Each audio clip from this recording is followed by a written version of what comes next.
Mga kalangga, for today's video, no, maluto kita sang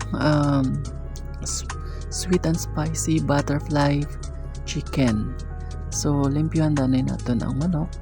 So, i-prepare natin ang luya, bawang, sibuyas,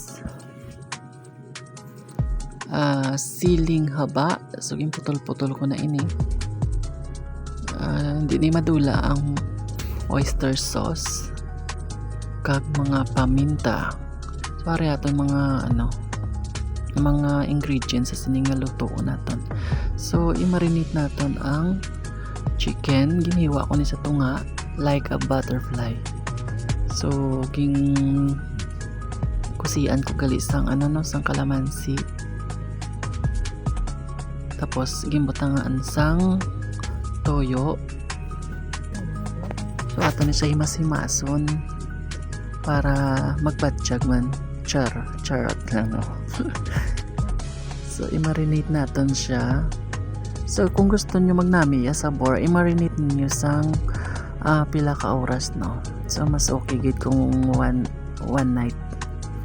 Pero hindi ka mo kakaon sina nga gabi kundi one night.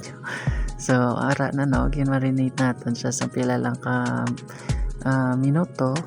Kaya ato na siya pagaprituhon. So, gintawag natin siya nga butterfly kaya because ginhati natin sa tunga like a butterfly. So, nagpainit kita sa mantika. Kag aton ini siya nga prituhon ang aton manok. So, pamatyagan natin ang aton nga kalayo. So, ibutan ta sa medium heat ang aton nga kalayo. So, ang aton apoy. So, harap yung prito natin. So, nakita nyo nga doon nag-brown siya o nag-dark siya. Because sa sugar na siya. Nangbutan ng sugar atong yung marinate natin. So, nagisa na kita sa ating luya, bawang, sibuyas. So, ato na siya nga inikos-nikos na. Sa gano. Isa. So, tama na siya. Sunod natin ang sili para paanghang sa aton nga sa aton nga naluto. So, add kita sa sugar. Yung sugar para pang-balance ang tamis. Sang sabor sa aton nga naluto. So, hindi madula ang aton nga bitching. Saraw kayo na natin. Mikos-mikos lang, no? So, gamay. So, dugang kita sang water. Siya, half cup sang water. Para may may sauce kita, no? So, butang natin dahil ang oyster sauce. So, i-add natin ang oyster sauce pampabalansi sang sabor sa atong naluto nga sweet and spicy butterfly chicken. So, gagwa gid ang sili, no? Hara. So, ang aton nga sauce gabukal. So, tuga nga natin sang soy sauce or tuyo para pambalansi sang alat kag ang tamis. So, ang kahang ara gid na siya hindi madula, no? So, kung mo gusto niyo magluto, so ara. So, ibutang na natin ang atong prito nga manok. So, lantawan niyo ang itsura sa manok natin. Ito siya pula-pula gid, no? Pula-pula pa ila-ila gid siya.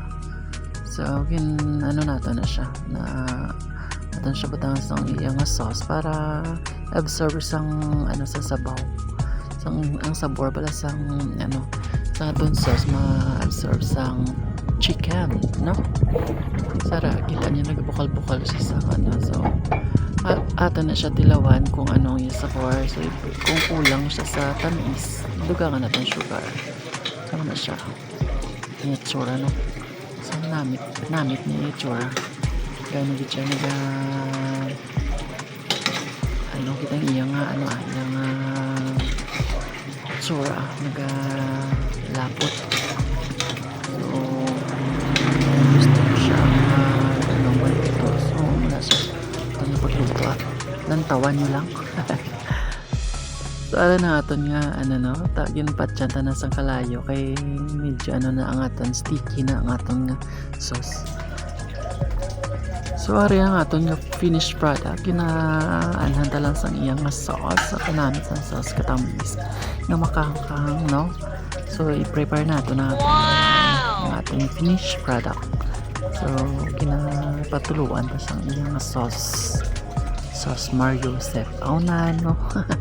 So our finished product i-ano natin plating na to, no?